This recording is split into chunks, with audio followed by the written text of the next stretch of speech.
itam le député Mohamed Ngom di Farba ki nga xam ne que moo di Tahirou Sarr ñoom itam présenté wu nen ni ki li nga xam ne que moo di ce 13 février devant le collège des juges d'instruction du pôle judiciaire financier pour audition mbokk yi Tahirou Sarr ñu daal di koy cité si benn affaire nga jëm si wàllu wu nu mel nag moom ak ki nga xam ne que moo di Farba Ngom juge wala kon procureur bi sàkku nañu daal di tijji benn information judiciaire jëm si ki nga xam ne que moo di Tahirou waaye ñoom ñëpp nañu daal leen place exactement sous mandat de dépôt donc concernant Tahirou Sarr mi ngi demande l'ouverture d'une information judiciaire pour association de malfaiteurs en vue de commettre une escroquerie sur les deniers publics, blanchiment et escroquerie sur les deniers publics portant sur les 91 milliards suñu ay koppar donc procureur sàkku na si ki nga xam ne rek moo di juge bi mu daal di mettre sous mandat de dépôt Farba Ngom ak ki nga xam ne que moo di Tahirou Sarr exactement. Comment est-ce que vous avez analysé le réquisitoire du procureur du pôle judiciaire financier ñu daal di dem allant dans ce sens tëj ki nga xam ne que moo di Farba Ngom ak ki nga xam ne que moo di Tahirou en attendant ñu daal di doxal boobu di nga xam ne que moo di dossier ñu daal di xool ban usulé daal di war a mën a am alors réquisitoire bi est-ce que loo doon xaar la parce que aussi avant Farba di ñu bëri jàppoon nañ que ni su demee la koy tax a ñibbi si du doon loo xam ne itam dina yomb ñii naan est-ce que déglu nañ ko ñii naan dégluwuñu ko ses avocats ñoo daal di sàkku un renvoi pour daal di war a mën a examiner waat li nga xam ne que moo di dossier bi quelle est la vérité sur cette affaire concrètement. Oui, merci d'avoir précisé qu'il s'agit d'un réquisitoire du parquet financier. Okay. Le parquet financier a le droit de faire des réquisitoires. Moi, madame, topal ma diw dama sàkku ci yow nga defal man mandat de dépôt pour telle et telle autre personne, les personnes dénommées. Le parquet financier a le droit parce qu'il est le maître des poursuites. Il a les opportunités de dire que telle autre personne bëgg naa nga mandaté ma ko defal ma ko un mandat de dépôt. Okay. Maintenant il reste au juge d'instruction de voir est-ce que cette réquisitoire du procureur ndax moom ànd na si wala àndu si parce que c'est pas des obligations. Le juge d'instruction voilà c'est ça il est indépendant il est indépendant. Le juge du deuxième cabinet communément le juge du deuxième cabinet il est indépendant. Procureur bu defee réquisitoire am ba pare moom mooy xool parce que il n'est pas sous la tutelle du procureur. Procureur commandé wu ko. Procureur bëgg-bëggam la wax. C'est tout à fait normal. Procureur moo nekk di topp Farba. Procureur moo nekk di topp Tahirou Sarr. Il est le maître des poursuites. Momo len di poursuivre en justice. Donc il a le droit de dire au juge d'instruction dama bëgg ngeen tégal ma ki mandat de dépôt tégal ma kenen ki mandat de dépôt. Mais maintenant l'affaire de la justice aussi c'est l'affaire de la justice. C'est une procédure judiciaire là. Ba légui égaguñu fa. Lolu c'est des suppositions. Okay. Même si procureur lolu moy bëgg. Maintenant mais en réalité mais ñibbi na ma ñëw wax nga fii benn wax boo xamante ne foofu laa bëgg a ñëw pour sénégalais comprendre Farba ñibbi na këram effectivement ñibbi na këram parce que kenn déglu ko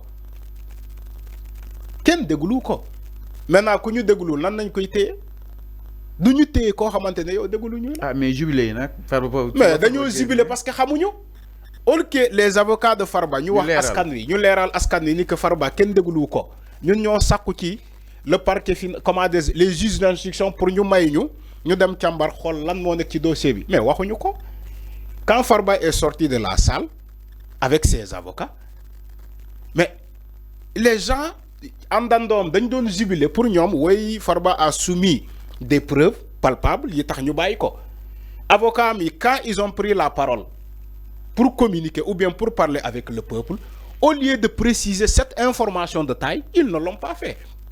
Ils ont dit, oui, Farba, deful dara, niñ koy topé Ousmane Sonko mo nek ci ginaaw lolu, c'est de la politique. Farba lañu bëgg japp parce que xam nañu buñu jappé Farba dinañu atteindre Macky Sall. Ça dit que avocat Farba yi au sorti de la salle au lieu que ñu wax la population qui était là devant la vérité ni que ñu ñoo sakku ci les juges là pour ñu may ñu touti ñu càmbar li nak ci dossier parce que ñu ngi doga jot dossier bi mais ils ne l'ont pas fait. Est-ce que lolu c'est de la transparence judiciaire? Non. Si tu veux aussi une justice équitable, transparente et qui est là pour tout le monde. Si tu es un avocat, tu défends un client. Bo génné ci la salle d'interrogatoire. Da nga wara jakarlo askan wi. Tenir leen un langage de vérité. Jox leen un bilan détaillé, un bilan détaillé. Ne leen attention. C'est vrai que ñun ngeen andal, mais ba légui jotuñu déglu. Dañoo ñaan pour ñu may ñu touti en attendant suñu ñu défar waat pour ñëwaat xam dal mo ci dossier. Mota, il faut arrêter la manipulation. Lolu c'est de la manipulation. Il faut dire la vérité à la population. Il faut dire la vérité à l'opinion. Li mo am. Farba le 27 lañ koy soga déglu parce que ken déglu ko ba légui. Le 27 il a été reconvoqué pour le 27. Maintenant bu démé le 27 ñu déglu ko avec ses avocats. De toute façon, il aura ses avocats à sa disposition. Il aura ses avocats à sa disposition. Ses avocats seront toujours là pour plaider à sa faveur. Il n'y a pas une histoire à raconter autrement. Okay. Voilà la version des faits. Il n'y a pas une autre histoire à raconter qu'on doit raconter les Sénégalais. Ni Farba wey li ak li. Lolu amul. Farba dañ ko wolon kérok mais jotuñu ko déglu. Inch'Allah dinañ ko déglu le 27 février. Alors, lolu moy la version normale. Alors, mais maintenant, qui veulent politiser l'affaire, c'est leur droit. Ils sont dans leur droit. Maître Moussa Tine, dossier bi, c'est un dossier biaisé concrètement.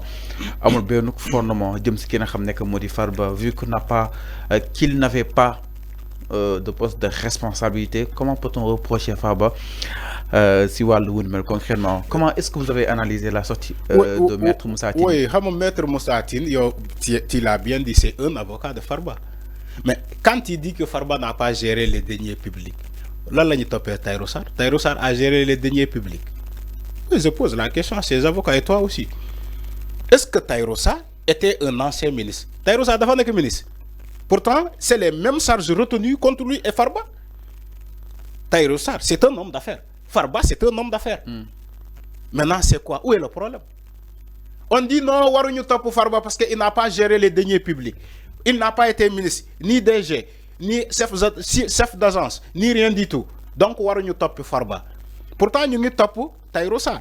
Tahirou Sarr n'était pas ministre du Macky Sall.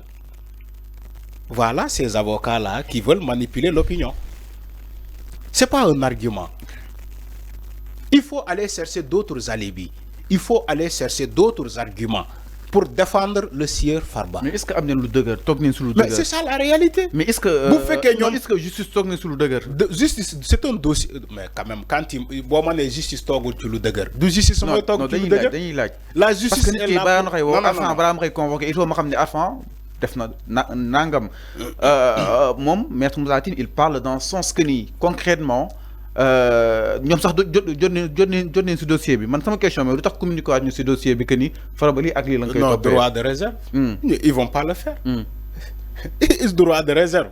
Ils vont pas parler. Mais sûrement c'est rapport scientifique là. Dama né il faut aussi dire la vérité aux gens.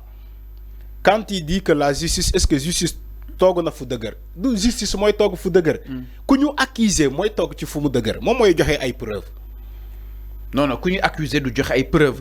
Sur la charge de renversement des preuves quand même. Le principe de contradiction. De la contradiction. Le principe de la contradiction. Justice, li la lay topé. Mba am nga ay preuves, andi ko. Ay preuves yu lay sétal parce que le procureur est là pour t'enfoncer, pour te charger. Maintenant, le principe du contradictoire buñ doon réclamer. Mais fi la dañu ne lii la ñuy toppee Farba sentif moo bind lii ak lii ci Farba. nee na def na transaction am na xaalis bu jógee ci compte sangam dem ci compte am Farba liggéey na lëkkaloo ak des sociétés écran. Je crois que ci société yooyu lan cité la société de Tahirou Sarr. Sofico. Maintenant bu fekkee yow de telles accusations porté nañ ko contre Farba mais à Farba Ngom et ses avocats de faire tout pour setal Farba. Alors bala nga ñëw fofu non dama bëgg ñu fa exactement dama bëgg ñëw fa té lan moy setal nit preuve moy setal nit. Alors sans plus tarder ba tay ci walu wowo nonu exactement du côté de la régie Tafa benn ponk par rapport ak mbiru ba tey ki nga xam ne